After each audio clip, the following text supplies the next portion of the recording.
받아야 되네. 그 스케일링 정기적으로 안 받으시는 분들도 많잖아요. 귀찮아서. 근데 스케일링은 꼭 정기적으로 받으시는 게 좋습니다. 저희가 사실 치과를 오는 가장 많은 이유가 충치 때문이잖아요. 근데 저희가 식사를 하고 음식물 잔사, 치태라고 부르는 것들이 남게 되면 거기에 조금씩 석회화가 되면서 치석이 되고 거기에 세균이 쌓이면서 충치가 되고 최악의 경우에 이제 신경치료까지 해야 되는 경우가 생기는데 스케일링을 통해서 그런 남아있는 치태 잔사나 치석 같은 것들을 제거해 주는 것이 충치 예방에 큰 도움이 되기 때문에 저는 꼭 오시는 게 좋다고 말씀드리고 있습니다.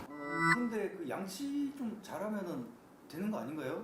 사실 저희가 이론적으로 양치를 정말 잘한다면 치태 제거, 치석 제거가 잘 된다고도 얘기합니다. 하지만 보통의 경우 환자분들이 양치를 제대로 하시면 좀 괜찮은 편이긴 하지만 보통 양치를 한다고 해도 완벽하게 치아를 닦지는 못합니다. 뭐 치아 가장 뒤쪽에 있는 면이라던가 아래쪽 면이라던가 이런 곳들은 조금 잘 닦이지 않는 부분이 있고 양치법도 환자분들이 일반적으로 하시는 양치법으로는 사실 치태나 치석 제거를 다 할 수는 없어요. 그래서 그런 부분에 대해서는 저희가 스케일링을 정기적으로 오셔서 받으시면 훨씬 더 도움이 되죠. 그럼 양치를 잘 하고 뭐 양치법이 제대로 되면 그래도 스케일링을 받을 수 있는 뭐 어떤 횟수나 이런 것들이 좀 줄어들 수는 있겠네요. 뭐 사실 그래서 치태나 치석 관리가 잘 안 되시는 분들 같은 경우는 뭐 많으면 1년에 4번씩 오시기도 하는데 정상적으로 제대로 양치를 하시는 분들의 경우 1년에 1번 혹은 2번 정도 오셔서 스케일링 받으시면서 치태 치석 관리를 해주시는 게 훨씬 좋습니다. 네, 그러면 올바른 양치법에 대해서 좀 간단하게 좀 보여드릴 수 있을까요? 네.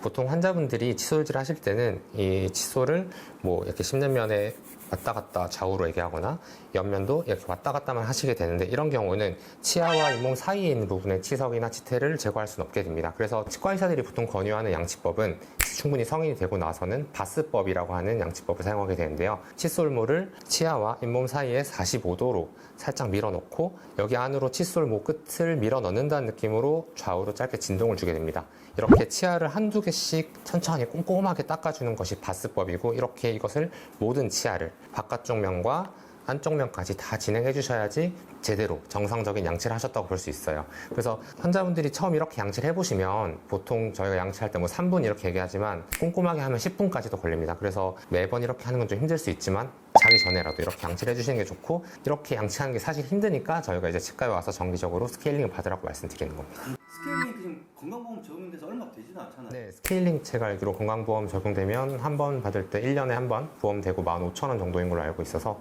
사실 큰 금액도 아니니까 사실 예방을 위해서 가장 큰 역할을 하기 때문에 치주나 치아가 망가지고 나서 치료하는 건 좀 늦습니다. 그래서 예방을 잘 해주시는 게 좋으니까 자주 받으시는 게 좋아요. 원장님은 그렇게 칫솔질 그렇게 하시나요? 저도 사실 매번 식사할 때마다 이렇게 하긴 좀 어려우니까 네. 자기 전에는 이렇게 하려고 노력하고 있고 그리고 특히 환자분들 잘 안 닦이는 게 아래쪽 앞니 안쪽 면이나 가장 뒤쪽 면을 좀 어려워하십니다. 이쪽을 좀 더 자기 전에 신경 써주시면 좋을 것 같고 사실 치간 칫솔도 꾸준히 써주시는 게 좋아요. 이게 칫솔은 치아 사이 옆면을 완전히 닦을 수는 없거든요. 그래서 치실이나 치간 칫솔 같은 걸로 여기 사이를 관리해 주시는 게 좋고 그래도 이 부분이 청소가 어렵기 때문에 이 부분은 스케일링 하면서 저희가 잘 청소해 드릴 수 있습니다. 스케일링을 하기 좀 두려워하시는 분들도 많으시거든요. 그렇죠. 스케일링이 아무래도 좀 물도 많이 튀고 시린 느낌 때문에 싫어하시는 분들이 많은데 저희 같은 경우는 스케일링 팁이 얇은 걸 쓰면 그 부분에 조금 시린 느낌도 덜 하고 이렇기 때문에 그런 걸 구비하고 있는 치과에서 받으시면 좋을 것 같고요. 그리고 저희는 이제 스케일링 하기 전에 각을 마취, 입에 액 같은 걸 넣어서 마취하면 스케일링 할 때 불편감을 훨씬 줄일 수 있습니다. 환자분들이 보통 스케일링 할 때 많이 싫어하시긴 하는데 만약에 본인이 많이 불편하고 그런 거에 좀 예민하신 분들이라면 저희가 가글 마취 같은 것도 해드릴 수 있고 혹은 이제 좀 스케일링 팁 같은 걸 조금 얇은 걸 쓰면 훨씬 더 시린 느낌도 덜하고 증상이 좀 덜하기 때문에 그런 걸 말씀하시는 게 좋을 것 같아요.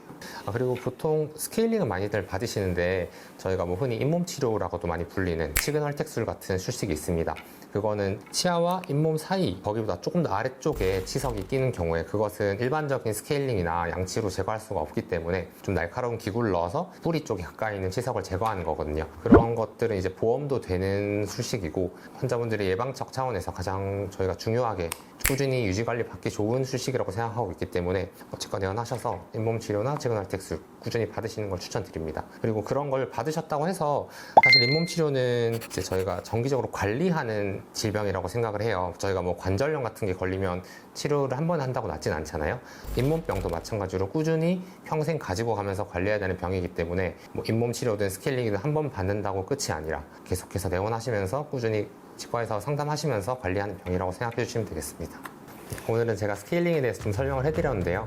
뭐 혹시 더 궁금한 게 있으시다면 댓글 달아주시면 되고 저희 채널 좋아요, 구독, 댓글 알람 설정까지 잘 부탁드립니다. 감사합니다.